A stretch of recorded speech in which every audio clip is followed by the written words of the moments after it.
Lucas capítulo 1, versículos 26 al 35 dice así la palabra del Señor: y en el sexto mes el ángel Gabriel fue enviado por Dios a una ciudad de Galilea llamada Nazaret, a una virgen comprometida para casarse con un hombre que se llamaba José, de los descendientes de David, y el nombre de la virgen era María. Y cuando el ángel le dijo: salve muy favorecida, el Señor sea contigo, bendita eres tú entre las mujeres, ella se turbó mucho por estas palabras y se preguntaba qué clase de saludo sería este. Y el ángel le dijo: no temas, María, porque has hallado gracia delante de Dios. Concebirás en tu seno y darás a luz un hijo, y le pondrás por nombre Jesús.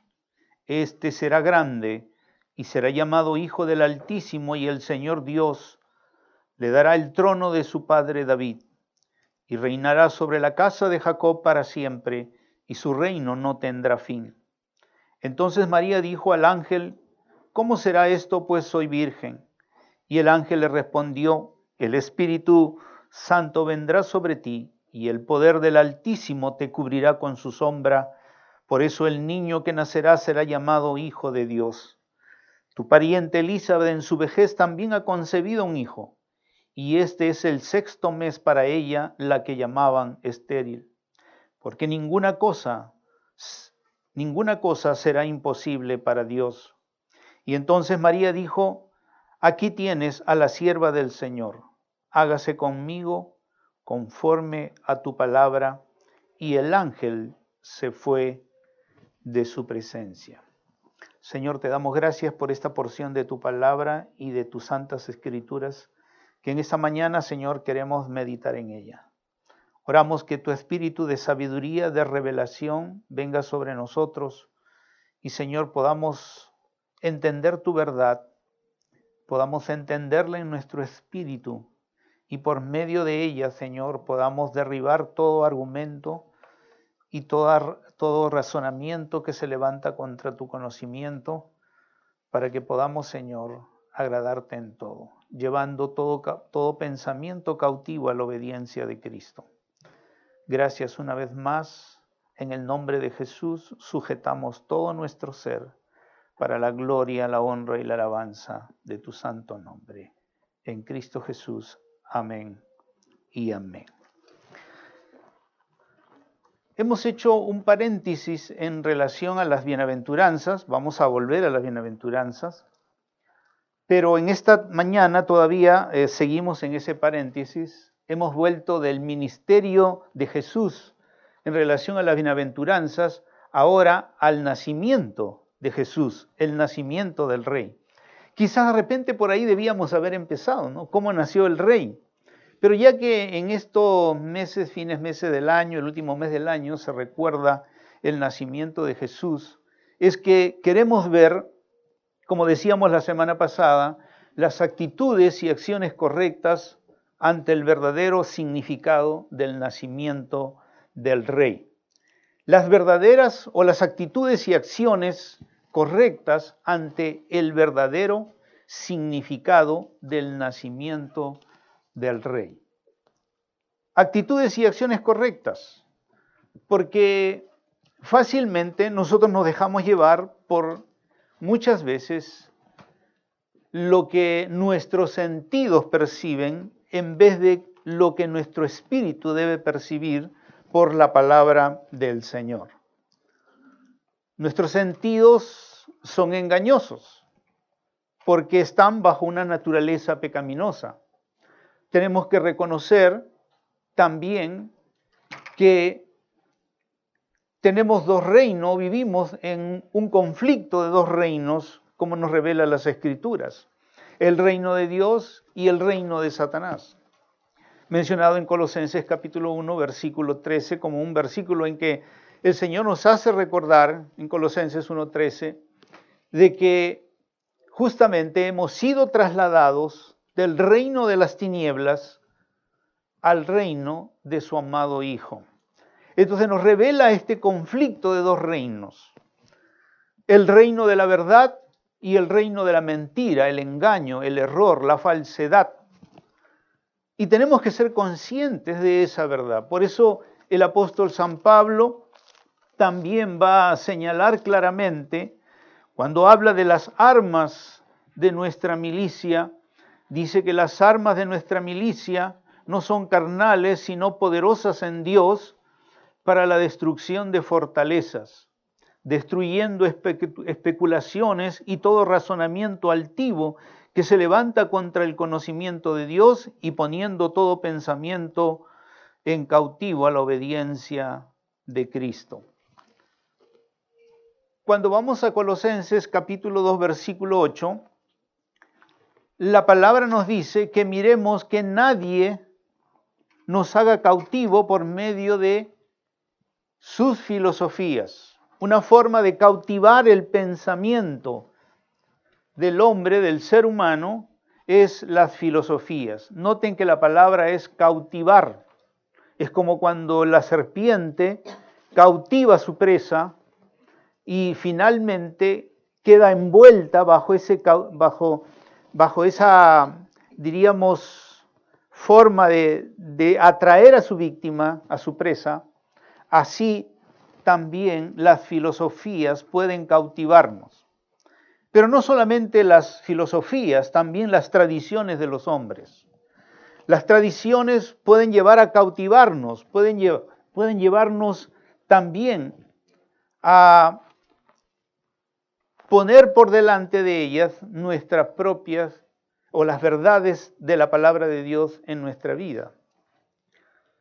Y en Marcos capítulo 7, versículo 9, el Señor nos hace recordar y le habla justamente a los religiosos de su época, a los hombres que dirigían la religión, les va a decir en Marcos 7, 9, astutamente violan el mandamiento de Dios. Astutamente violan el mandamiento de Dios para guardar su tradición. Violaban la palabra por guardar su tradición. Su tradición era más importante que el mandamiento de la palabra. Y lo que sucedió aún en tiempos de Jesús, y en tiempo de los reyes, y en tiempo de los jueces, y en tiempo antes del diluvio, y después del diluvio, es lo mismo, hermanos. Vivimos bajo dos reinos, el reino de la verdad y el reino de la mentira y el error. Y conscientes de eso, entonces tenemos que sujetarnos al mandamiento de Dios para no guardar nuestras tradiciones. Lo único que va a quitar de nuestro corazón las tradiciones humanas es el mandamiento de la palabra de Dios. La palabra es nuestra constitución para nosotros, como hemos ido aprendiendo como ciudadanos del reino de los cielos. Debemos recordar lo que dice el apóstol San Pablo en 1 Timoteo 4, 1 y 2, cuando dice que el Espíritu Santo dice claramente que en los últimos tiempos algunos se apartarán de la fe. Y ahí se apartarán de la doctrina, de la enseñanza de la palabra. Esa es la palabra allí, fe. Algunos se apartarán de la doctrina, la enseñanza, el mandamiento, los estatutos del Señor. Se apartarán porque prestarán atención a espíritus engañadores y a doctrinas de demonios. Entonces, otra vez, el conflicto entre el reino de Dios y el reino de las tinieblas, espíritus engañadores, doctrinas, enseñanzas de demonios. Pero miren cómo se manifiesta estas doctrinas o enseñanzas demoníacas, es mediante la hipocresía de mentirosos que tienen cauterizada la conciencia. El medio no es que viene un ángel, un demonio con su trinchete, con su cara horrible, para decirle, mira, te voy a enseñar una doctrina. No, es mediante personas que son hipócritas, que son mentirosos y que tienen también cauterizada su conciencia. No son sensibles a las cosas de Dios. Y ese pasaje dice claramente que luego lo que van a hacer es poner mandamientos humanos. Y uno de esos mandamientos, en ese pasaje mismo dice que prohibirán a la gente casarse. Y ya ustedes saben, los hombres de negro con el cinto blanco han prohibido casarse a los hombres si quieren ser ministros de Dios. De eso se está hablando la palabra.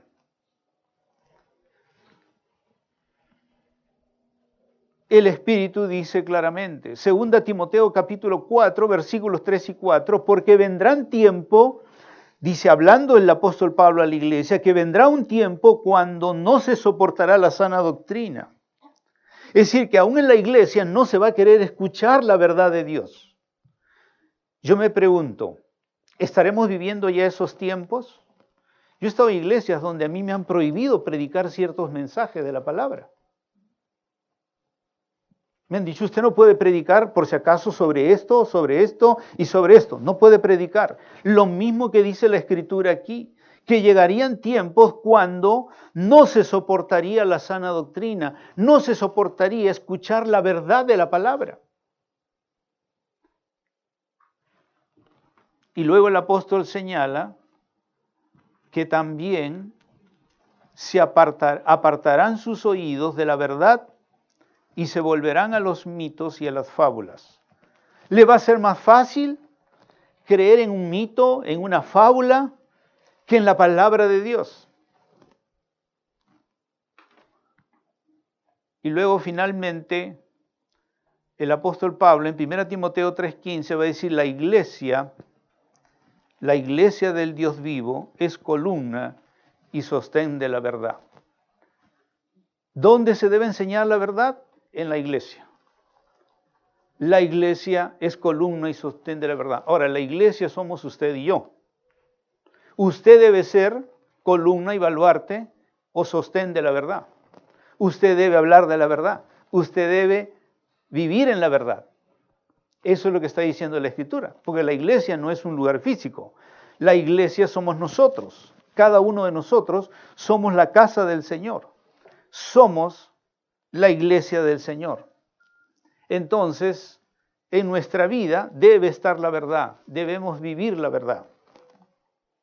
Los cristianos del primer siglo perdieron su vida por vivir la verdad. Pero el mundo supo que había la verdad y que podía distinguirse entre la verdad y la mentira y el error y la falsedad. Porque ellos estuvieron dispuestos a vivir la verdad. Y si somos ciudadanos del reino de los cielos, si realmente creemos en la verdad, tenemos que vivir en la verdad y rechazar toda mentira, todo error y toda falsedad.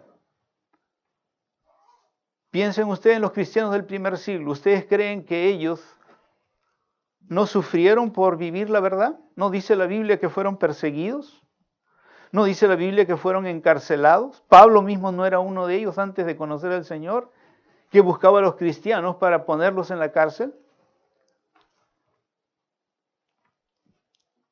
Siempre hablar la verdad no va a ser fácil. Pero los valores del reino, del que es un ciudadano del reino de los cielos, es hablar la verdad. Ahora, en el pasaje que hemos leído, veamos el verdadero significado del nacimiento del rey. Es tan sutil salirnos del verdadero significado del nacimiento del Señor. Sutilmente. Del verdadero significado. Hoy, entre comillas, estamos recordando en estos meses de fin del año el nacimiento de Jesús.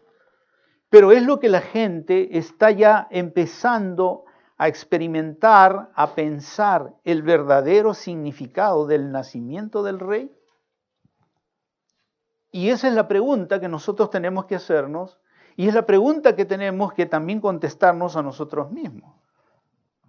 Porque podemos ser llevados por esas tradiciones que no están sujetas a la verdad y que además nos están llevando a un significado distinto de lo que significó el nacimiento del rey.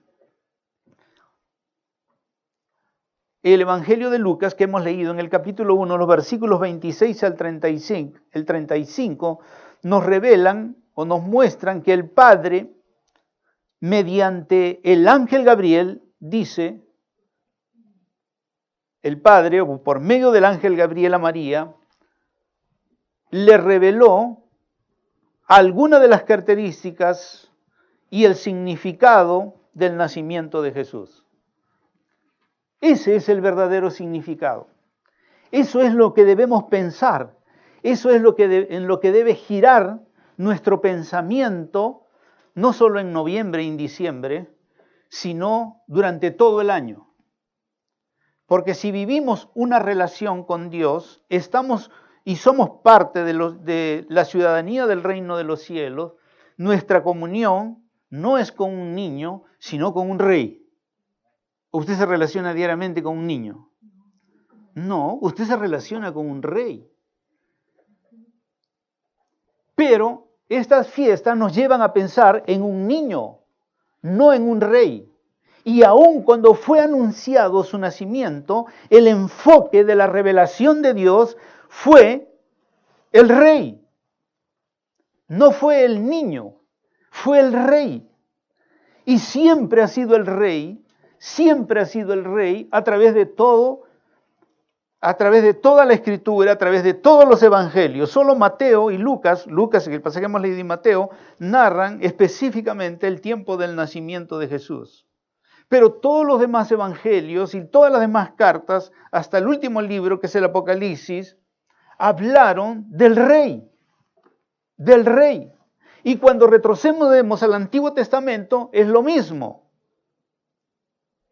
El primero que declara y habla acerca del rey es el Padre mismo, a nuestros primeros padres en el huerto del Edén. Cuando ellos pecan, lo primero que hace el Señor, Dios Padre, en Génesis capítulo 3, versículo 15, es decirle a la serpiente, vendrá de la simiente de la mujer uno que aplastará la cabeza, te aplastará la cabeza.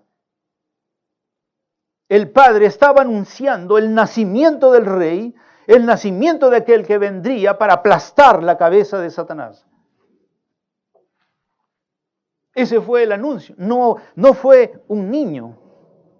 No se habla del niño en la Escritura, más que los pasajes que hablan de que iba a nacer como un niño. Pero nada más, cuando el enfoque de la revelación viene en el capítulo 1 de Lucas, en el versículo 31, el enfoque es en el versículo 31, concebirás en tu seno, darás a luz un hijo y le pondrás por nombre Jesús.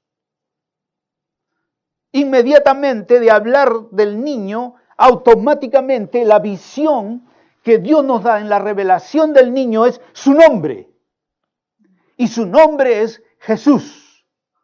Y el nombre Jesús revela su obra redentora. Y un niño no puede hacer una obra redentora porque es indefenso. Porque más bien está para ser cuidado, protegido. Entonces inmediatamente del nacimiento el enfoque es el rey. Es la obra redentora. Su nombre va a revelar su obra. No al niño, sino la obra del hombre, del rey, que es Jesús.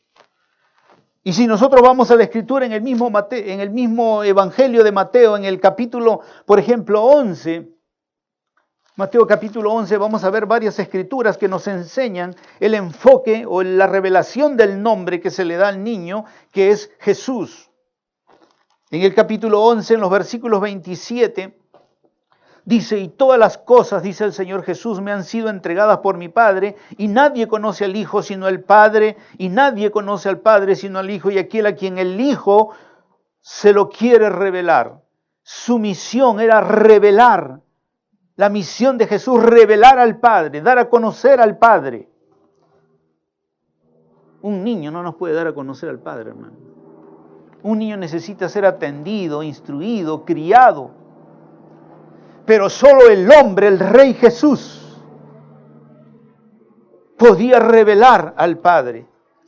Por eso es que apenas unos versículos hablan de su nacimiento, pero todo lo demás es su vida, su ministerio, su obra, su propósito.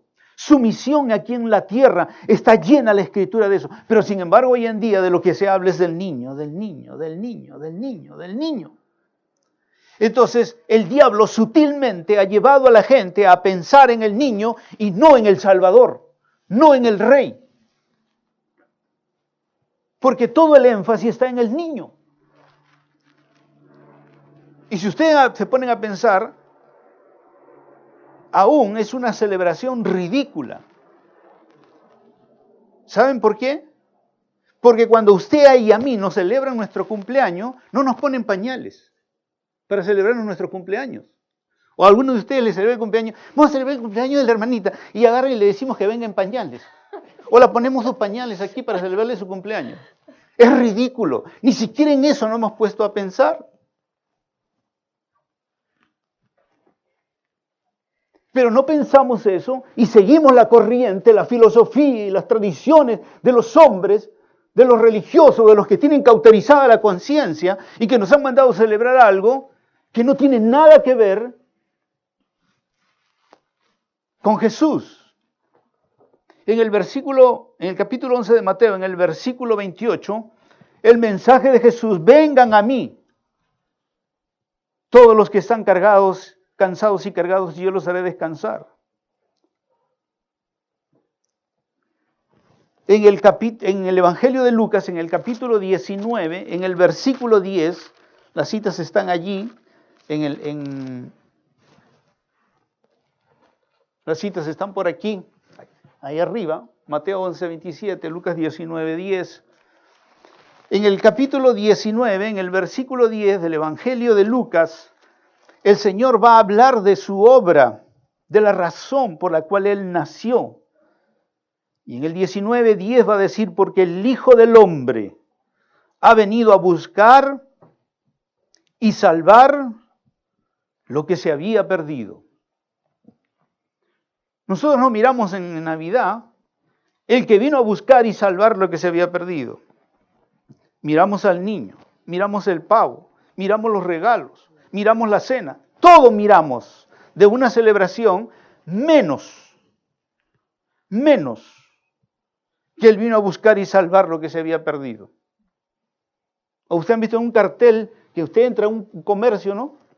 Cualquiera de los comercios que usted conoce y dice: Jesús vino a buscar y salvar lo que está perdido. Arrepiéntase. Eso debería decir en todos los lugares comerciales. Porque ese es el sentido de la Navidad. Ese es el sentido del nacimiento de Jesús. Ese fue el mensaje. En el libro de los Hechos, en el capítulo 4, en el versículo 12, cuando los apóstoles empiezan a hablar acerca de Jesús, nunca hablan del nacimiento de Jesús.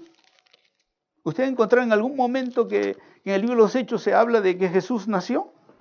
No, se habla de el significado de su nacimiento.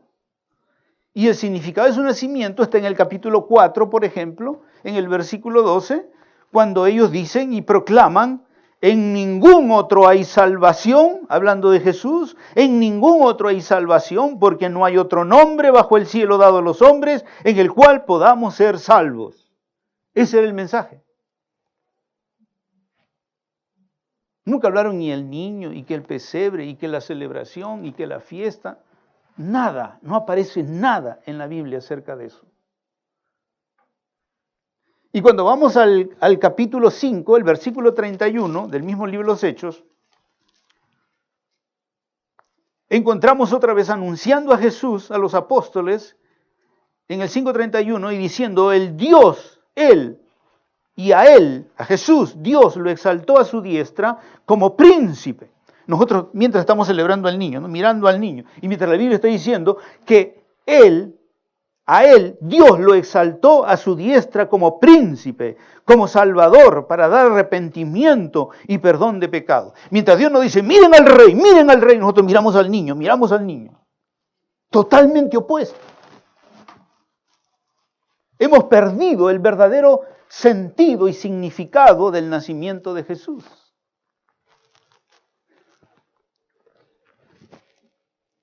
En el capítulo 13, versículo 18 del mismo libro de los Hechos, capítulo 13, versículo 18,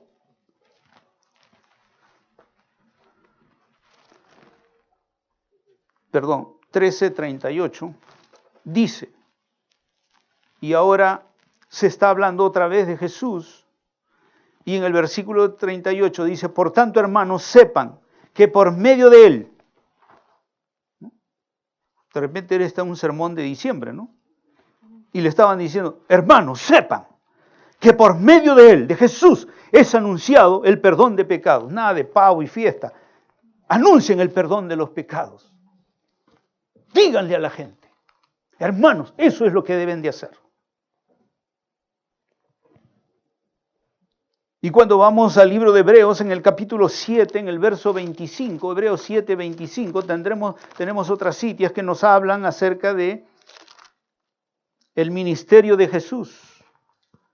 Hebreos 7, 25, el énfasis de las Escrituras. Hebreos 7, 25 dice, porque convenía que tuviéramos tal sumo sacerdote, el verso 25, por lo cual Él, hablando de Jesús, también es poderoso para salvar para siempre a los que por medio de Él se acercan a Dios, puesto que vive perpetuamente para interceder por ellos. Poderoso para salvar para siempre a los que por medio de Él se acercan a Dios. Ese es el enfoque. Es el Rey Salvador. El Salvador. El que vino para limpiar nuestros pecados. Pero volviendo al Evangelio de Lucas, vemos que lo que se le revela a María es poco, ¿no es cierto? Vas a nacer, el Espíritu Santo te va a hacer quedar encinta, punto. Pero luego le pondrás por nombre Jesús. Él va a ser el Salvador, Él va a salvar a su pueblo de sus pecados. Y luego en el mismo capítulo 1 de Lucas, en el versículo 32, otra vez el enfoque Jesús, Él será grande. No será un niño indefenso, será grande, Él va a ser grande. Y la Escritura nos enseña que las enseñanzas de Jesús fueron grandes. En Mateo capítulo 7, 28 y 29, se nos dice que cuando Jesús enseñaba, por ejemplo, cuando Él enseñaba en el Evangelio de Mateo, en el capítulo 7, 28 y 29, dice que al oír esto todo el pueblo, estoy en Lucas.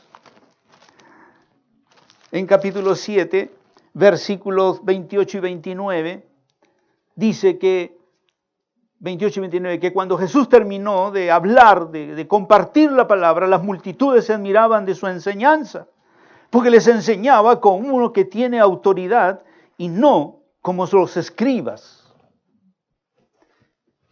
Dios le estaba diciendo a María, será grande. Nuestra nación está llena de hombres, de escribas, de fariseos, de gente que ministra en el templo, pero Él será grande. Cuando enseñe será grande. Sus milagros serán grandes. Y el capítulo 9 dice que sacó a los curiosos de la casa y porque él había dicho, cuando le habían dicho la niña está muerta, y él dijo no, él duerme, y se empezaron a reír de él y a burlarse de él, entonces los sacó a todos y se quedó con la niña y luego le dijo levántate. Ese es el Jesús que nosotros tenemos. Es grande en sus milagros, resucitaba a los muertos, es grande. Será grande, le dijo el Señor, y lo que estaba anticipando era su ministerio. Sería grande porque echaría fuera a los demonios. Sería grande porque caminaría sobre las aguas y reprendería los vientos y al mar. Ese es el Jesús. Será grande.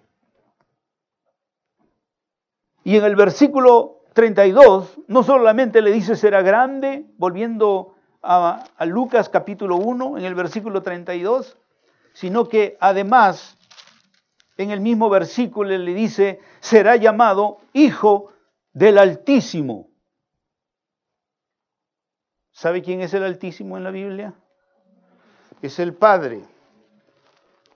Es uno de los nombres de Dios que hablan de su soberanía, que Él está por sobre todo reino, sobre todo imperio, sobre todo rey, y que Él gobierna soberanamente sobre toda la creación y el universo. Él es el soberano, Él hace lo que Él quiere, y Él será hijo de Él. El Hijo del Altísimo. La palabra está en mayúscula. ¿Sabe por qué? Porque en el griego la palabra hijo en mayúscula significa de la misma sustancia, de la misma naturaleza. Por ahí hay una secta que dice que Jesús es hijo. Hijo en el sentido en que yo tengo mis hijos, es decir, que yo lo engendro. Y por eso dicen Jesús no es Dios, es un ser engendrado. Porque la Biblia dice es hijo, pero la palabra hijo está en mayúscula y eso en el idioma griego significa la misma sustancia, la misma naturaleza de Dios. Es Dios, en otras palabras, lo que está diciendo la Biblia. Jesús es Dios. Es Dios como el Altísimo. Miren la revelación. Solamente he dicho, el niño va a nacer, pero luego Él será el Salvador, Él será grande, Él será el Hijo del Altísimo. Y luego dice, y Dios le dará el trono de su padre David y reinará para la casa de Jacob para siempre y su reino no tendrá fin. Él es Rey. Es Jesús, Salvador. Será grande. Miren el enfoque. No es el niño, es la obra del Padre, llamándolo Salvador, grande, Hijo del Altísimo, y ahora Rey, porque reinará. Su reino no es un reino que tiene un comienzo y un fin, su reino es para siempre, es eterno. Nosotros estamos celebrando a un niñito, y todavía lo sacamos a las 12. A las 12 recién lo sacamos y lo ponemos ahí.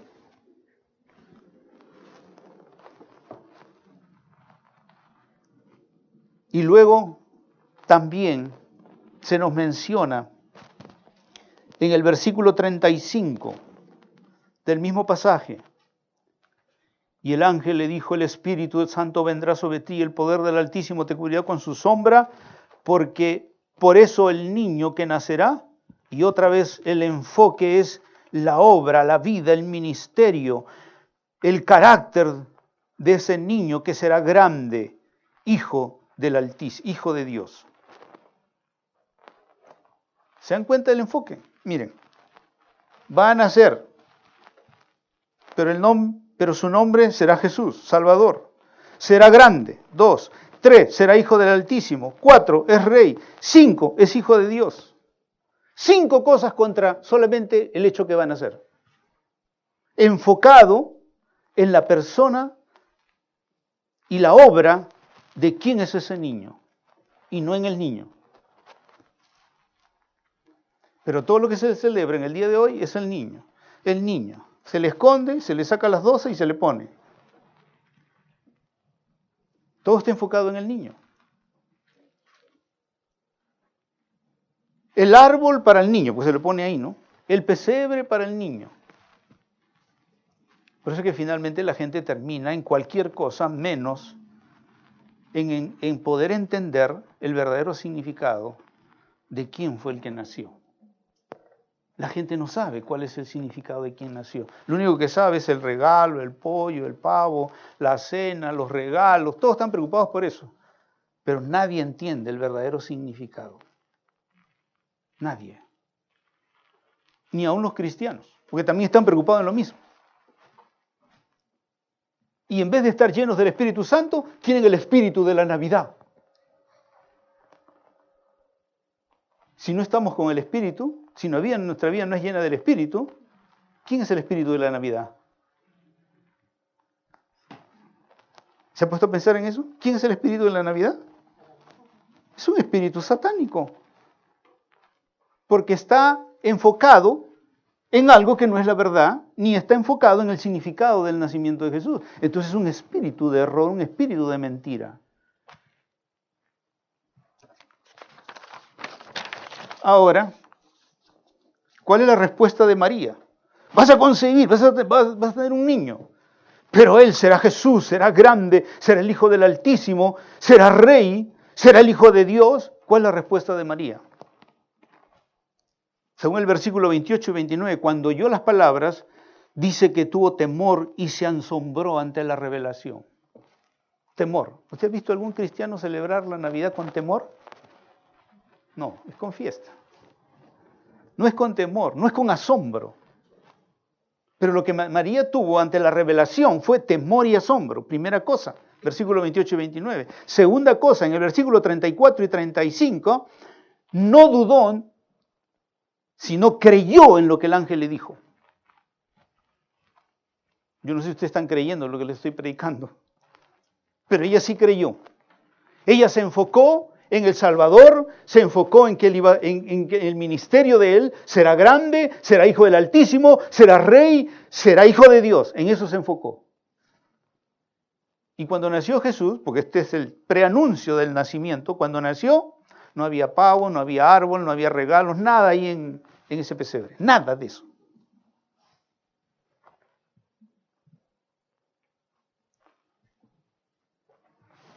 Y en el tercer lugar, en el versículo 38 del capítulo 1 de Lucas, dice que cuando terminó de escuchar toda la revelación del significado del nacimiento de Jesús, versículo 38, entonces María dijo, aquí tienes a la sierva del Señor, hágase conmigo conforme a las tradiciones. ¿Así dice? ¿Hágase conforme a las tradiciones? No, dice hágase conforme a tu palabra. A tu palabra. Y como el ángel se dio cuenta que ella había entendido el significado, entonces se fue y la dejó. Con nosotros se tiene que quedar todos los años y no entendemos.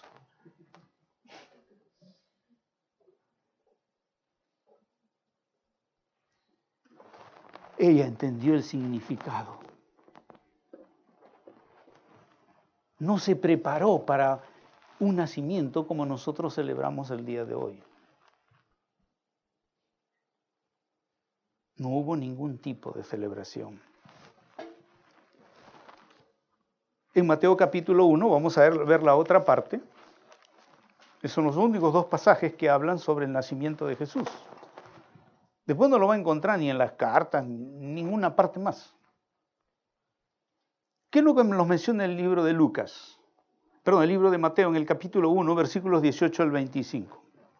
Que el Padre otra vez, por medio de un ángel nuevamente, y en sueños, le hizo una revelación a José. Dios, por medio de un ángel, Dios le hizo una revelación a José. La revelación era, este es el verdadero significado del nacimiento. Este es el verdadero significado. Veamos cuál es el verdadero significado.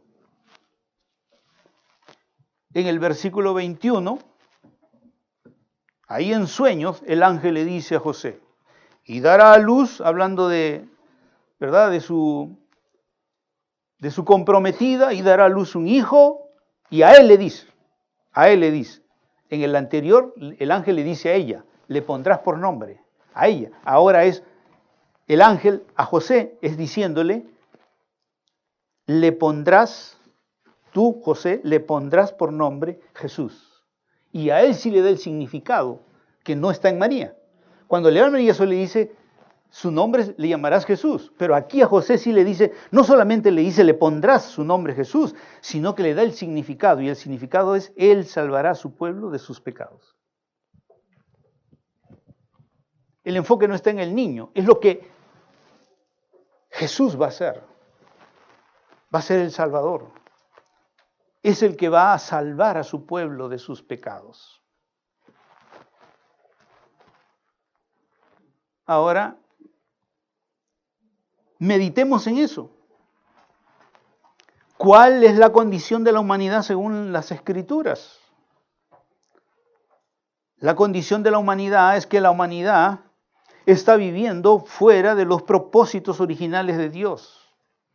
Dios no nos creó, Génesis capítulo 1, versículos 28, 29, Dios no nos creó para que viviéramos esclavos de nosotros mismos, esclavos de la creación, esclavos de nuestros pecados y esclavos del diablo.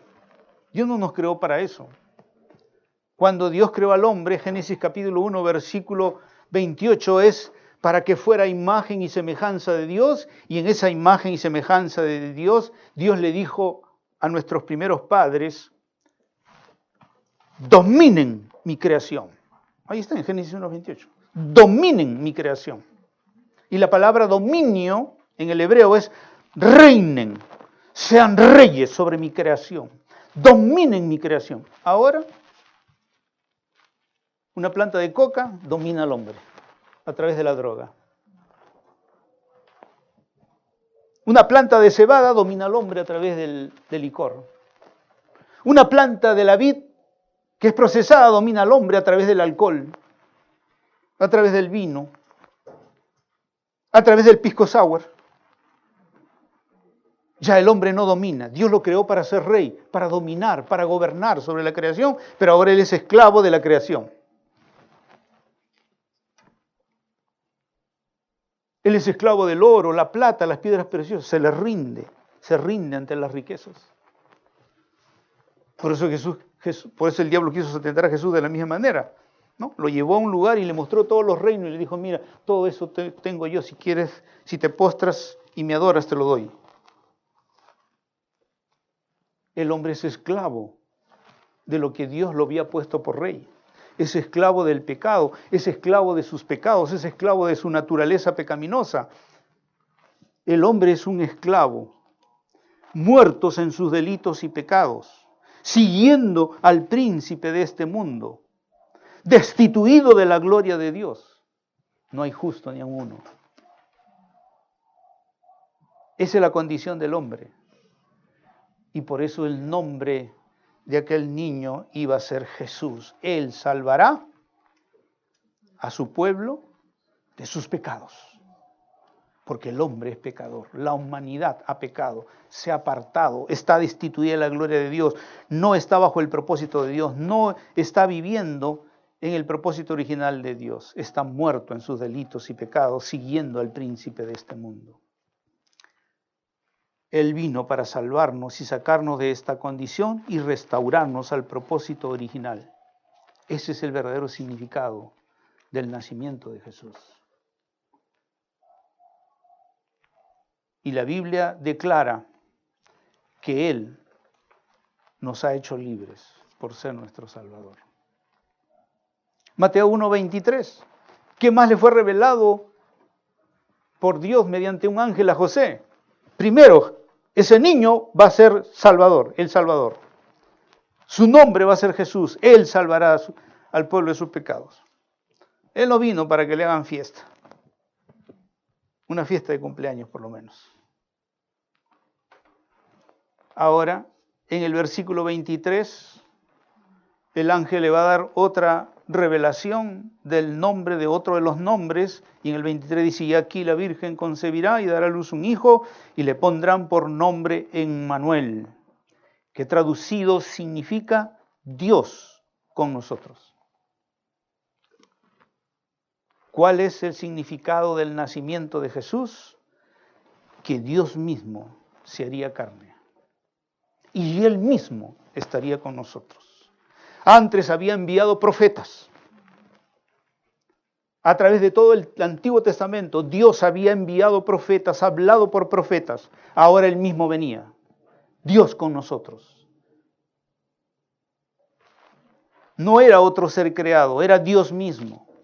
Y por eso en el Evangelio de Juan, cuando empieza a hablar de Jesús en el capítulo 1, va a decir que Él ya existía en el principio, y en el principio estaba con Dios, y Él era Dios, y por Él habían sido creadas todas las cosas, y nada de lo que existe ha venido a ser la existencia si no es por Él.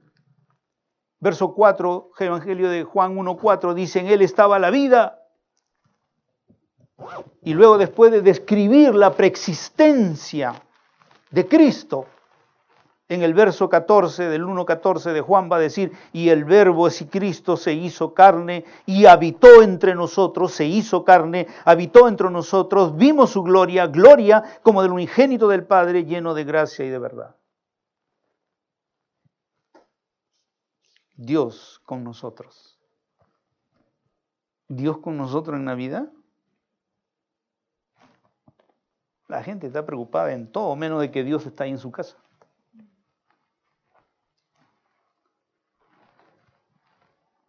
Él es Dios y Él se ha hecho carne. Ese es el significado de la Navidad, del nacimiento de Jesús. ¿Cuál fue la respuesta de José a esa revelación? ¿Cuál fue la respuesta de José a esa revelación? Volvamos a Mateo capítulo 1 y veamos cuál fue la respuesta de José ante esa revelación. En primer lugar, veamos la primera reacción de José al saber que su comprometida, María, estaba embarazada. En el versículo 18 dice que el nacimiento de Jesús fue como sigue: estando su madre María comprometida para casarse con José, antes de que se llevara a cabo el matrimonio, se halló que había concebido por obra del Espíritu Santo. El texto no dice cómo es que José se enteró. No sé si ustedes han notado. No dice. Entonces caben dos posibilidades. Una, ¿se acuerdan que María qué hizo cuando recibió en Lucas la anunciación que iba a quedar encinta? El ángel le dijo: ve donde Elizabeth, ella ya tiene 6 meses. ¿Y cuánto tiempo se quedó María? Según el capítulo 1 de Lucas, se quedó 3 meses o sea, prácticamente o seguramente hasta el día que Elizabeth dio a luz. Y regresó a su casa. Probablemente, si yo tenía a mi novia, estoy comprometido a casarme con alguien, probablemente después de 3 meses de no ver a mi novia, iría a su casa, ¿no? Sería lo más lógico y lo más normal. Llega a la casa, yo no sé si ya se le notaba la barriguita a María, pero llegó a la casa, o ella le dijo qué es lo que había pasado, el ángel le había anunciado 3 meses atrás, o José se dio cuenta de que María estaba encinta. La Biblia no lo dice, pero pueden haber sucedido cualquiera de esas dos cosas. O él fue a visitarla y se dio cuenta que estaba encinta, o ella, si no se notaba, le dijo: mire, estoy encinta del Espíritu Santo. ¿Qué pensó José? ¿Cuál fue la reacción de José en el verso 19? Dice que siendo un hombre justo y no queriendo denunciarla públicamente, quiso abandonarla en secreto. Veamos el significado de esas palabras. Dice que no quería denunciarla públicamente. Es su novia, está por casarse. De acuerdo a la costumbre judía y la ley de Moisés, cuando un chico y una chica se comprometían en matrimonio, legalmente ya era un matrimonio. Legalmente. Solo faltaba la boda, y una vez que se realizaba la boda, el novio se iba con la chica a su casa. Pero en el momento que se comprometían, según la ley de Moisés, y eso está en Deuteronomio capítulo 22, en Deuteronomio capítulo 22, en los versículos 23 en adelante, ustedes van a ver de que era un matrimonio ya legal. O sea, legalmente en el compromiso ya estaban casados. Por eso es que si uno de los dos le era infiel, el que había sido afectado podía denunciarlo o denunciarla, y la ley le aplicaba la pena de muerte por haber sido infiel, porque ya se consideraba como un matrimonio. Si quieren pueden leerlo eso, yo no lo voy a leer ahorita, Deuteronomio 22, 23 en adelante. Entonces, cuando José se entera o se da cuenta, él dice: no quiso denunciarla públicamente. ¿Qué significa esto? Que estando ellos ya casados legalmente, solo faltando la boda, entonces él no quiso exponer a María al decir: esta chica me ha sido infiel. Ahora, ¿por qué actúa José así? Por algo que la misma Biblia dice, Dios mismo lo dice en su palabra. José era un hombre justo. Nosotros no tenemos ese concepto de justicia, ¿no?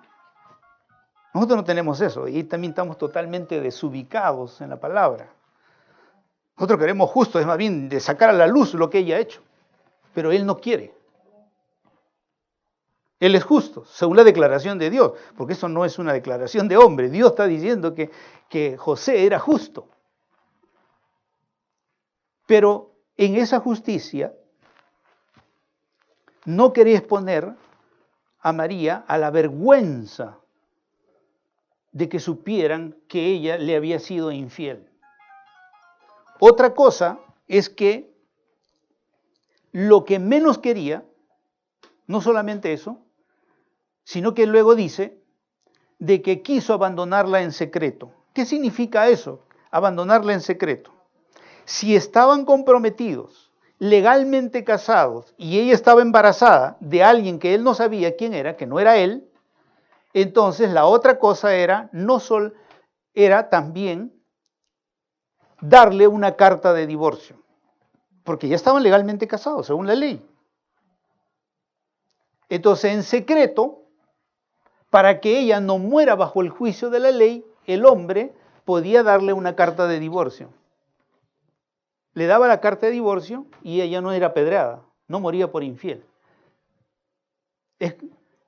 Ahora la figura era que él ha embarazado y entonces él se divorcia para protegerla a María. Por eso es que el versículo en realidad está hablando del gran amor que José le tuvo a María. O cualquier hombre haría eso.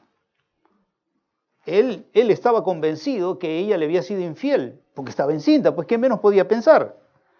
Porque ¿no es cierto? En la condición de José, ¿qué podía pensar él? Si estaba encinta, que era de algún otro hombre, que ella le había sido infiel. Pero a pesar de eso, él no quiere ponerle una vergüenza pública, ni tampoco quiere que la apedreen, porque él podría haber dicho, me he sido infiel, estamos legalmente casados. Entonces la ley decía, según Deuteronomio 22, 23, que debería morir apedreada. Entonces él, secretamente, o sea, va con 2 testigos conforme a la ley, y va a ir por lo menos con 2 testigos conforme a la ley, para darle una carta de divorcio, y pasar como que él la ha dejado encinta, pero se va.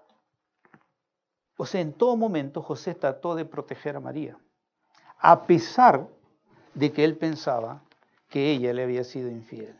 Y Dios llama a ese acto de José, a esos actos que estamos viendo de José, que él era justo. Usted y yo diríamos sonso, pero Dios dice justo. Por eso los pensamientos nuestros no son los pensamientos de Dios. Y gracias a esa actitud justa es que Dios vino y se le reveló a José. Al injusto Dios no se le va a revelar. Por eso que la gente sigue en lo mismo, nunca entiende las cosas de Dios, porque no actúa en forma justa. No está actuando en justicia, en la justicia de Dios. Actúa de forma injusta. Pero cuando alguien es justo, Dios viene y le revela las cosas de él.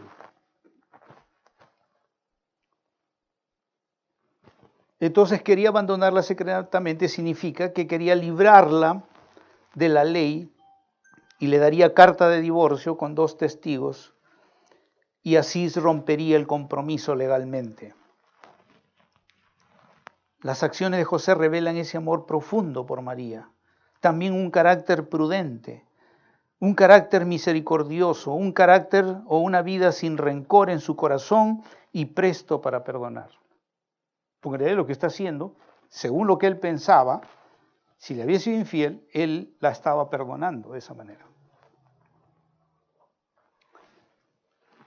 José era un hombre justo por eso. Es decir, José estaba en una correcta relación con Dios. Es como cuando usted y yo dice, frente a una acusación legal, usted dice, yo soy inocente. Quiere decir que usted está en una correcta relación con la constitución de su país, usted está en una correcta relación con la ley, con la justicia. Y Dios está diciendo eso de José. José está en una recta relación conmigo, en una recta comunión conmigo. José era justo. Y finalmente vemos una segunda, hay una segunda y tercera reacción, es que mientras él estaba pensando cómo liberar a María, porque la amaba, cómo liberarla de la vergüenza pública, cómo liberarla del apedreamiento de la ley, porque estaba casado legalmente con ella, eso es lo que iba a pasar si él la denunciaba. dice el versículo 20 que él pensaba en esto. En otras palabras, José reflexionaba en lo que iba a hacer. Muchas veces nosotros hacemos las cosas sin pensar y reflexionar. Después que lo hemos hecho, sin haber pensado ni reflexionado, recién nos damos cuenta que hemos metido la pata. ¿Qué hacía José? Estaba pensando lo que iba a hacer. Había analizado el problema, quería proteger a María, pero aún seguía pensando en lo que iba a hacer. Reflexionando en la decisión que tomaría. Y yo creo que cuando nosotros como creyentes reflexionamos como personas que amamos a Dios, reflexionamos primero, pensamos y reflexionamos en las decisiones que vamos a tomar, entonces Dios viene en nuestra ayuda y se revela en nuestra vida. Pero si nuestra actitud es solamente, me dejo llevar por mis emociones, me dejo llevar por mis sentimientos, me dejo llevar por mi vida almática, en vez de una vida espiritual, por el alma, por lo que yo pienso, lo que yo siento, lo que yo quiero, entonces actúa y después vienen las consecuencias. Entonces, esta es una enseñanza, es una palabra sencilla, pero nos está revelando lo que nosotros no hacemos muchas veces como creyentes. Que antes de tomar una decisión, aunque era buena, porque era buena la decisión de José, era proteger a María, era liberar a María, sin embargo seguía pensando, reflexionando en lo que iba a hacer. Y ahí es cuando viene la revelación del Señor. Ahí es cuando el Señor viene y se revela para guiarlo en esa circunstancia que por supuesto era dolorosa y confusa para José, porque él amaba a María. Lo que él había planeado, lo que él estaba pensando, demostraba el amor de José hacia María, un profundo amor hacia ella. Entonces la lección es, cuando usted y yo vamos a tomar una decisión, tenemos que pensar, tenemos que reflexionar en lo que vamos a hacer y encomendarnos al Señor. Porque una vez que hemos decidido, usted no puede cambiar lo que ya decidió. Las consecuencias van a venir, usted no las va a poder detener. Cuando David pecó, debía morir según la ley, porque había pecado contra Betsabé, había cometido adulterio y había cometido asesinato. Le había matado al esposo. Y según la ley, David debía morir, porque estaba bajo la ley de Dios. 2 pecados, es decir, volvía a resucitar, lo volvía a matar. 2 pecados de muerte, con juicio de muerte. Y David se arrepintió y el Señor lo perdonó. Pero ¿sabe qué le dice el Señor a David? La espada entrará en tu casa. Es decir, no te librarás de las consecuencias. Te perdono tu pecado, te limpio, te restituyo como rey, pero la espada vendrá sobre tu casa. Lo que hiciste a escondidas, tus hijos lo harán a luz. Y el juicio viene. Por eso tenemos que pensar, tenemos que reflexionar antes de tomar una decisión, pensando no ahora, sino lo que va a suceder en el futuro. Cuando Sara se le acercó a Abraham, porque ya habían pasado 10 años de la promesa y todavía no venía el hijo, Sara le dijo, mira, aquí tengo una sierva, acuéstate con ella y vamos a tener el hijo que tanto estamos soñando ya, 10 años esperando al Señor. Y Abraham dijo, qué buena idea.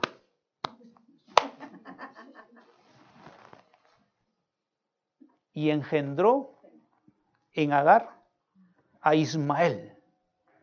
Y Ismael es el padre de todos los árabes y todos los enemigos del pueblo de Dios. Ahora, siglos después, una decisión, un pensamiento no reflexionado trajo consecuencias de generación en generación y seguirán esas consecuencias de generación en generación. tus decisiones afectarán tu vida, tu familia y toda tu descendencia por generaciones de generaciones de generaciones. Escúchalo bien, porque para eso está la palabra del Señor. Dios hace sabio al sencillo y Dios dice, reflexiona, piensa antes de tomar una decisión. José era justo, estaba pensando, estaba reflexionando. Si aún, aunque ya sabemos que era bueno lo que iba a hacer, estaba pensando y reflexionando. Y ahí vino la revelación del Señor por medio de un ángel en el verso 20. Y dice, mientras él dormía, Dios le dio un sueño mientras él dormía. Mientras estaba quieto. Porque cuando usted y yo estamos dormidos, estamos quietos. Porque después estamos brincando por todas partes. Brincando en la cocina, brincando en el trabajo, brincando, ¿no? Parecemos yeguas, siempre brincando. Pero cuando estamos dormidos, cuando estamos quietos en nuestro espíritu, no solamente lo tome literalmente, no solo dormir en el sentido físico, sino cuando usted está quieto espiritualmente, es cuando Dios viene y se revela. No en el bullicio. Como dice la Biblia con relación a Elías. Dice que vino un estruendo, ¿no? Un terremoto y ahí no estaba el Señor. Y vino el estruendo y no estaba el Señor. Y vinieron grandes cosas, grandes ruidos y no estaba el Señor. Y dice, luego vino un silbido apacible y ahí estaba el Señor. En la quietud, en la reflexión, en la meditación. Ahí estaba el Señor. Esa es la enseñanza que nos deja José. La tercera reacción está en el versículo 24. Cuando José despertó después del sueño. Número 1 dice en el verso 24, y cuando José despertó del sueño, hizo como el ángel del Señor le había mandado. Vamos a analizar hasta ahí. Hizo como el ángel del Señor le había mandado, significa que él creyó en la revelación, creyó en el sueño, creyó en la revelación que Dios le había dado una respuesta a través del ángel. Lo creyó. Aunque no era fácil creer. La chica que está encinta, mi comprometida, es del Espíritu Santo. Tuvo que creer eso. Algo que nunca había ocurrido. O sea, ese creyó no es tan fácil, hermanos. No es tan fácil. Está bien un sueño. ¿Yo cuántas veces he tenido sueños? Y he tenido que orar 20, 21 días, 3 semanas para preguntar al Señor si es verdad. Yo no soy como José. Y yo empiezo a orar y orar y a orar y orar hasta que el Señor, ¡sí es!, me dice. Y me confirma. Pero Dios sabe que lo que está buscando mi corazón es no equivocarme. Pero aquí dice que apenas José despertó, inmediatamente hizo lo que el ángel le había mandado. Creyó en la revelación que el Señor le había dado acerca de la condición de su novia.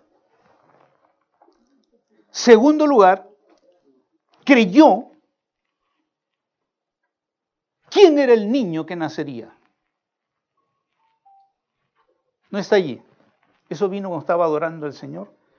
Dijo, no has puesto que también creyó en el niño que nacería. Creyó que él iba a ser el Salvador. Creyó que él iba a ser Emmanuel. No está allí. Pero también eso creyó José. No solo creyó que su amada estaba embarazada del Espíritu Santo, que eso es una cosa, y la otra cosa es que el niño que iba a nacer iba a ser el Salvador. Creyó que iba a ser el Salvador y creyó que Él era Dios con nosotros. Tampoco fácil de creer.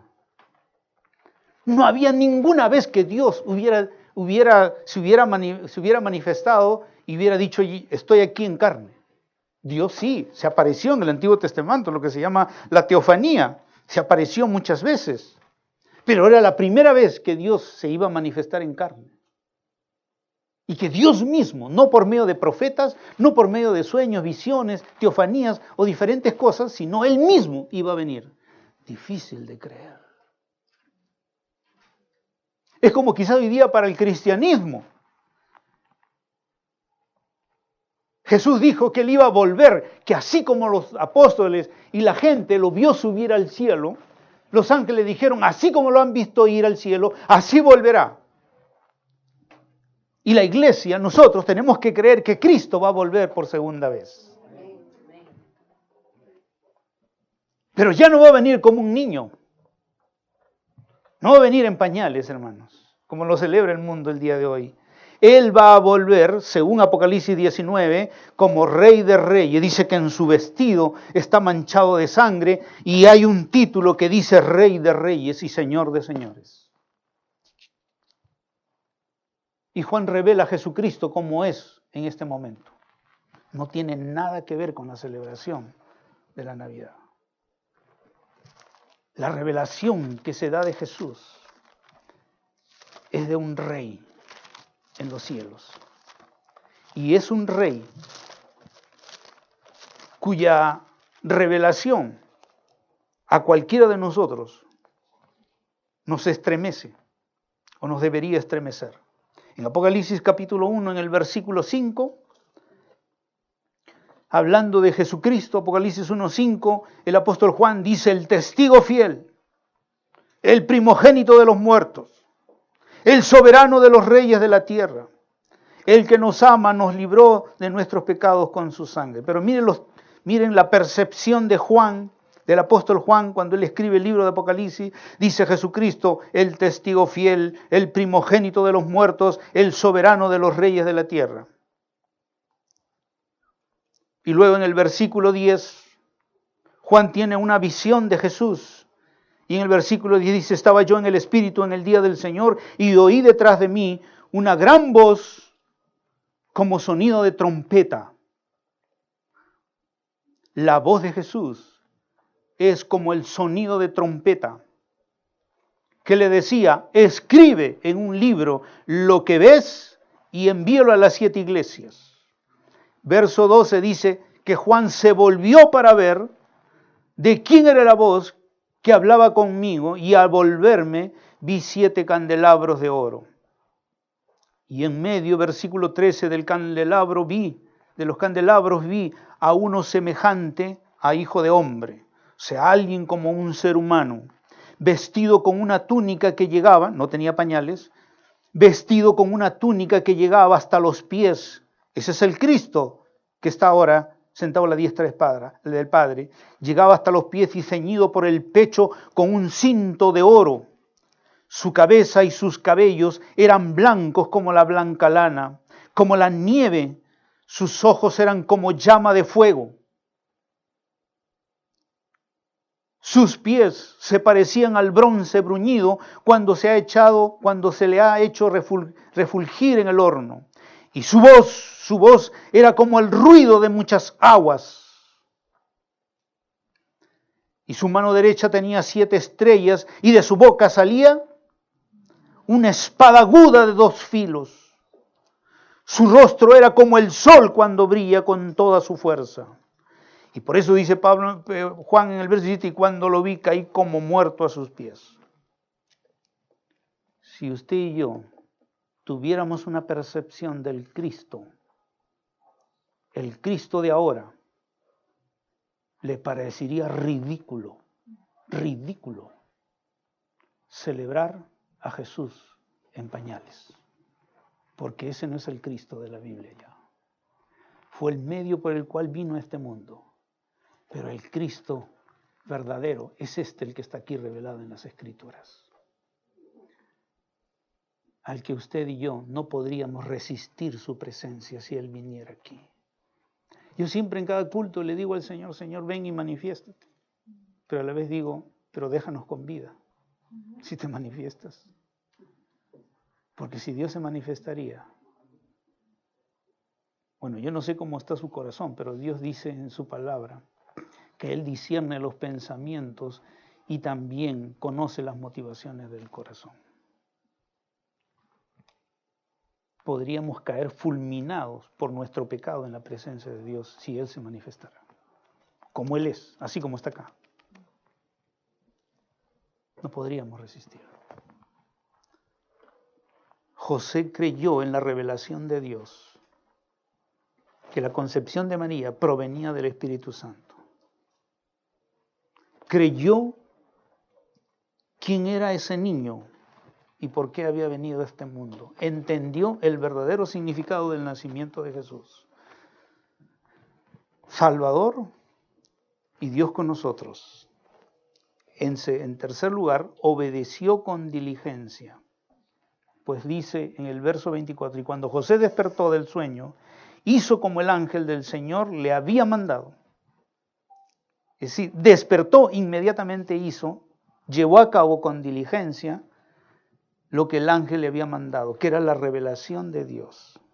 ¿Qué es lo que el ángel le había mandado? Que le ponga por nombre Jesús, que creyera que ese hijo era obra del Espíritu Santo, y ahora le va a decir, toma consigo a María como tu mujer. Es decir, ya, ahorita mismo la boda. Nada de mañana, ni que vamos a esperar a ahorrar, y que el vestido, y que el ajuar, no, nada. Ahora se me casan. Y la llevas a tu casa. Porque eso es lo único que faltaba. Faltaba la boda, y luego que vivieran como marido y mujer. Y eso es lo que le dice el ángel. Toma consigo a María como tu mujer. O sea, cásate, ahora. Y aquí dice la Escritura que José obedeció. Y luego el Señor, por medio de Mateo, revela algo que es un conflicto de siglos. Ese versículo es un conflicto de siglos. Es como hoy día la celebración de la Navidad. Es un conflicto de siglos. Miren cómo termina el versículo 25. Hablando de José, dice, la conservó. José la conservó virgen, a María, hasta, note esa palabra, hasta, la conservó a María virgen hasta que dio a luz un hijo. ¿Qué significa hasta? Que después que tuvo su hijo, sí tuvo con ella como su mujer y tuvo otros hijos. Ese hasta significa eso. Porque si no, solamente hubiera puesto y la conservó virgen, punto. Y se acabó el texto. ¿Para qué puso? No solo que la conservó virgen hasta que dio a luz a su hijo. Porque la revelación de Dios quería darnos a entender que luego María, después de dar a luz a Jesús, tendría una vida conyugal normal como cualquier mujer con su marido. Si no, vamos a mismo Mateo 13, 55 y 26. Vamos a Mateo capítulo 13. Mateo capítulo 13, versículos 55 y 56. Leemos del versículo 53. Versículo 53. Mateo 13, 53. Y sucedió que cuando Jesús terminó estas parábolas, se fue de allí y llegando a su pueblo, o sea, a Nazaret, les enseñaba en las sinagogas de ellos, de tal manera que se maravillaban y decían, ¿dónde? O sea, está en su pueblo, en Nazaret, donde él se crió, donde vivió. ¿Dónde obtuvo dónde tuvo Jesús esta sabiduría y estos poderes milagrosos? Y luego la gente dice, ¿no es este el hijo del carpintero? O sea, ¿no es este el hijo de José? ¿No se llama su madre María y sus hermanos? Tenía hermanos, Jacobo, José, Simón y Judas. No solo tenía hermanos, verso 56. ¿No están todas sus hermanas, también tenía hermanas, con nosotros? ¿Dónde pues obtuvo este Jesús, el hijo del carpintero, el que tiene hermanos y hermanas, todas estas cosas? Y se escandalizaban a causa de él. Entonces, cuando volvemos a Mateo capítulo 1, versículo 25, y dice, y la conservó virgen hasta que dio a luz un hijo, es lo que el mismo escritor, inspirado por el Espíritu Santo, va a decir acerca que, lo que he puesto así, que la declaración de la Escritura va contra la tradición de la perpetua virginidad de María. Otra gran mentira enseñada en el catolicismo. Otra, porque ya saben cuál es la primera. Otra gran mentira. La Inmaculada Virgen María. Es decir, de que nunca María tuvo ningún hijo ni nada, pero la Biblia dice que sí.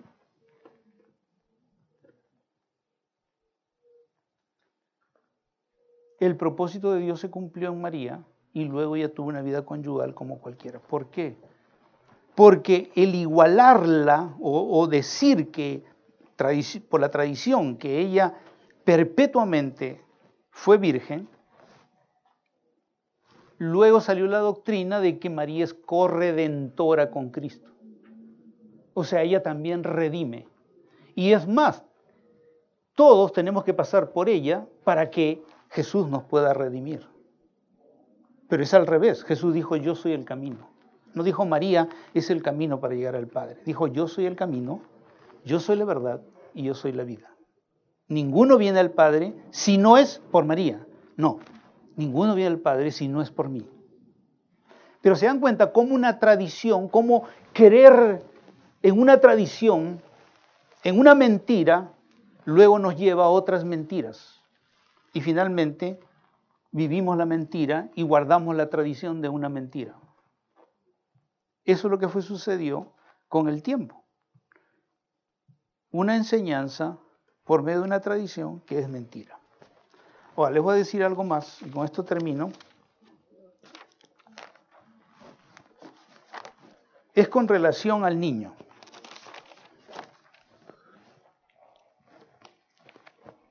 Hay una referencia histórica que narra que el 24 de diciembre, a las 12 de la noche, esto es un texto histórico. En este texto histórico se relata que un 24 de diciembre a las 12 de la noche del año 1223, en nuestra era, del año 1223, en Italia, unas personas se reunieron para representar el nacimiento de Jesús en la calle. Pero hacía mucho frío y en vez de poner un niño de verdad, porque hacía mucho frío, los actores eran mayores y no había problema, se abrigaron, en fin. Pero al no poder poner un niño de verdad por el frío, entonces pusieron un niño de madera en esa representación. Un 24 de diciembre del año 1223 en Italia. Y luego, uno de los que estaba, o eran parte del grupo teatral, dice que se acercó al niño de madera y lo besó en los pies. Y luego dice que la estatua le sonrió y le extendió las manos. Por eso desde ahora, en todos los pesebres, usted ven a un niño así. O sea, con las manos abiertas y una sonrisa. Es en base a este relato histórico. Que cuando este hombre se acercó, la estatua cobró vida, le sonrió y le extendió las manos. Y por eso se sacan. Ustedes saben, pero es verdad, así es como la historia cuenta cómo es que se llegó a tener, porque cualquier niño siempre está así, ¿no es cierto? Usted cuando tiene a su hijito, ¿cómo lo tiene? Así, pues, ¿no? O sea, si recién nació, está envuelto y está durmiendo. No, este niño está con los ojos abiertos, está sonriendo y está con sus manitos así. ¿Sí o no? Esta es la historia de cómo es que se llegó a hoy en día tener el niño que se pone todos los 24 de diciembre a las 12 de la noche. Esa es la historia. Pero lo más interesante es que este hombre, ¿sabe cómo se llamaba? Francisco de Asís, el fundador de los sanfranciscanos. Y los sanfranciscanos siguieron esta escenificación cada año para recordar de esta manera al niño milagroso. Para recordar al niño milagroso. Ahora, si yo ahorita trajera algo de madera o de yeso y lo pondría aquí, y de pronto ese yeso o esa madera se sonríe y abre las manos, ¿qué es eso? Es adoración, es algo diabólico. Entonces, ¿qué está haciendo la gente cuando el 24 a la noche pone el niño? Está haciendo un acto de idolatría. es un acto diabólico. Está recordando un acto diabólico, porque esa es la historia. Está recordando un acto diabólico. Los sanfranciscanos siguieron haciendo esto, recordando el hecho milagroso. El rey Carlos III de España fue quien introdujo la moda de los pesebres. Eso es lo que se ve en la historia. El rey Carlos III de España fue quien introdujo la moda de los pesebres. ¿Y qué hicieron todos los plebeyos? También hicieron lo mismo. Todos los plebeyos hacen lo mismo, ¿no? También hacen su pesebre. Porque así es, pues, ¿no? Shakira sale de algo y todas las chicas quieren vestir como Shakira. O sea, la moda, siguen la moda. Entonces el rey era el rey, entonces hizo su pesebre, entonces todos los plebeyos, también vamos a tener nuestro pesebre. Y así es como se difundió lo del pesebre. En toda Europa se hizo esto. Y en Francia, durante el reinado de Luis IV, se empezaron a fabricar abundantemente nacimientos para que el pueblo los comprara. Es decir, se empezó el comercio. Ya se empezó a sacar a gran escala.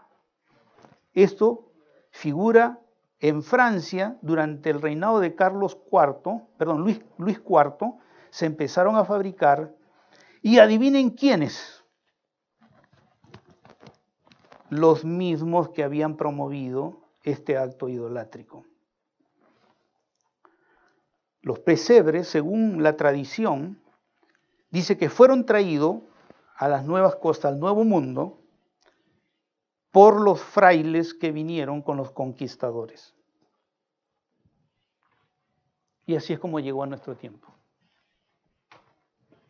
Por eso le decía en la primera prédica, que hoy nosotros celebramos lo que no conocemos, sin saber cuál es el origen de lo que se celebra. Pero lo que sí estamos seguros es que es pura idolatría. Porque de Éxodo mismo, capítulo 20, dice, no te harás imagen, no las honrarás, lo besó, se produjo un milagro y se perpetuó eso cada año. Hasta el día de hoy, eso es lo que tenemos. ¿Qué debemos hacer? La iglesia es columna y baluarte de la verdad. Vivir la verdad, no hacer nada que es mentira y menos que es idolátrico.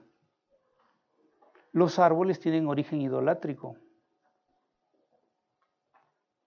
No sé si usted leyó el Antiguo Testamento. Muchos creyentes no leen el Antiguo Testamento. Pero todas las adoraciones de las culturas paganas mencionadas en la Biblia, a las cuales Dios les prohíbe a su pueblo que hagan lo mismo, todas las adoraciones, sacrificios eran al pie de árboles. ¿De qué se hacían las imágenes? La misma Biblia dice, de árboles.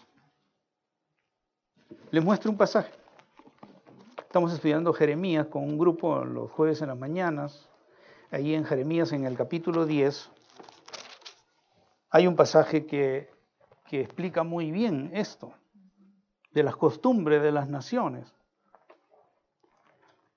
Jeremías 10, versículo 3 dice, 10:3 en adelante, porque las costumbres de los pueblos son vanidad, pues un leño del bosque es cortado, lo trabajan las manos de un artífice con el cincel. ¿No? Al leño, lo trabajan las manos de un artífice con un cincel. Con plata y oro lo adornan, con clavos y martillos lo aseguran para que no se mueva.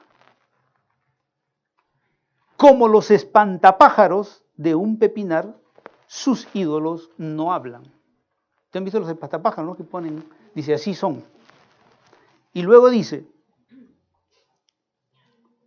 sus ídolos no hablan, tienen que ser transportados. ¿Han visto las procesiones? Tienen que ser transportados. Estamos hablando 600 o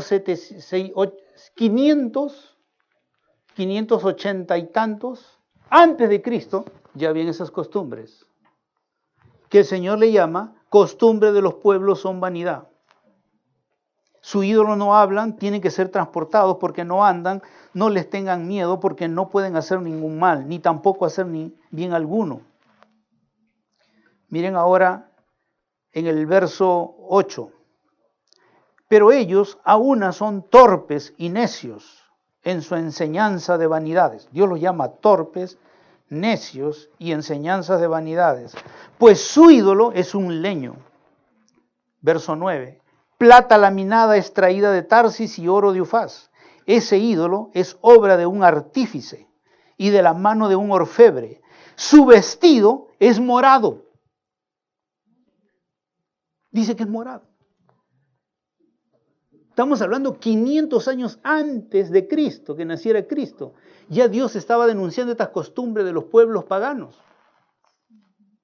Y púrpura, o sea, filos dorados, cosas doradas. Todo ello es obra de peritos. Vamos al verso 14 del mismo capítulo 10. Todo hombre es torpe, falto de conocimiento, todo orfebre se avergüenza de su ídolo, porque engañosas son sus imágenes fundidas, no hay aliento en ellas. Vanidad son, obra ridícula, en el tiempo de su castigo perecerán, etc. Este es un pasaje que habla sobre los ídolos. Pero desde el principio, ustedes van a encontrar, y en las leyendas de las naciones más antiguas, como Babilonia, Egipto, van a encontrar la adoración a los árboles. Aquí en el Perú, ¿qué es la yunza? Le ponen regalos al árbol.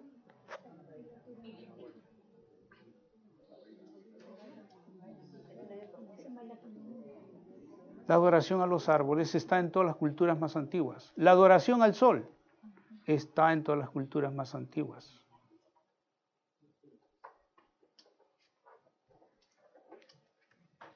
Hay muchas cosas que hacemos y no sabemos su origen. Pero Dios hace sabio el sencillo. Cuando yo empecé mi ministerio como pastor hace 26 años, mi preocupación era que cuando llegara diciembre tenía que predicar acerca del nacimiento de Jesús. Hace 26 años atrás. Es una preocupación para mí, predicar sobre el nacimiento de Jesús. Y empecé a predicar. Pero un día meditaba y pensaba sobre la Navidad. Y hace 23 años Dios me dio esa revelación. Me dijo, tú celebras lo que no conoces en su origen. Y para mí fue un tsunami en toda mi teología y toda mi enseñanza en el seminario. Y hace 23 años que predico entonces acerca de que la Navidad es una gran mentira. O sea, me refiero a celebrar Navidad el 25 de diciembre, es una gran mentira. Inventada en el año 350, está en la historia, está en las enciclopedias, para simplemente hacer un sincretismo religioso entre el paganismo y el Dios de los cristianos, que es Jesucristo. Cuando los paganos ya celebraban el 25 de diciembre el nacimiento del Dios Sol. Nacimiento del Dios Sol que los astrólogos de las culturas más antiguas, como los babilonios, ya celebraban. Y toda la adoración al sol está en todas las culturas más antiguas. Celebramos lo que muchas veces no conocemos, no sabemos. Que el Señor nos ayude, hermanos, porque no es fácil aceptar la verdad. Esto es como cuando usted se convierte a Cristo. Cuando usted le predicaron el Evangelio por primera vez, usted dijo, estos evangélicos, ¿no es cierto? Se creía que nosotros éramos los diablos, ¿no? Así yo escuchaba cuando yo me convertí hace 26 años, no, hace 40 años atrás, yo me convertí. Yo escuchaba, ese es diablo, decían, ese es diablo. Me señalaban a mí, decían, ¿dónde está el diablito? Todo porque asistía a una iglesia evangélica, hace 40 años atrás. Y con esto pasa lo mismo. La gente, no, eso es del diablo. ¿Cómo va a decir que Jesús no nació el 25 de diciembre? Eso es del diablo. No, del diablo es la fecha. De él es, no es de la iglesia del Señor. Jesús nunca mandó que celebraran su cumpleaños el 25 de diciembre. No está en la Biblia. La iglesia no lo practicó. No está en ninguna parte. Entonces, ¿de dónde salió? La historia nos da la respuesta. El sincretismo entre el paganismo y el cristianismo trajo esa gran mentira, como la gran mentira de María, corredentora, virgen perpetua, y otras grandes mentiras más. Los ministros no se pueden casar, todos los vestidos de negro con cinta blanca no se pueden casar. Cuando la Biblia es del Antiguo Testamento, cuando Dios instituyó el sacerdocio levítico, todos eran casados. Nunca prohibió Dios que un ministro no se casara. Y podríamos, toda la misa es, quizás usted no lo va a creer, tendría que leerlo, tendría que leer las costumbres de los pueblos paganos, pero toda la misa es un ocultismo puro. La misa, la hostia, todo eso es ocultismo puro, porque está como formas de idolatría del paganismo en la antigüedad y lo adoptó la Iglesia Católica. Entonces, no sigamos tradiciones de hombres cuyo origen es diabólico realmente, en todas sus formas y maneras. Que el Señor nos ayude, como a José, ¿no es cierto?, tener un corazón dispuesto para obedecer la revelación de Dios y quitar toda tradición de nuestra vida.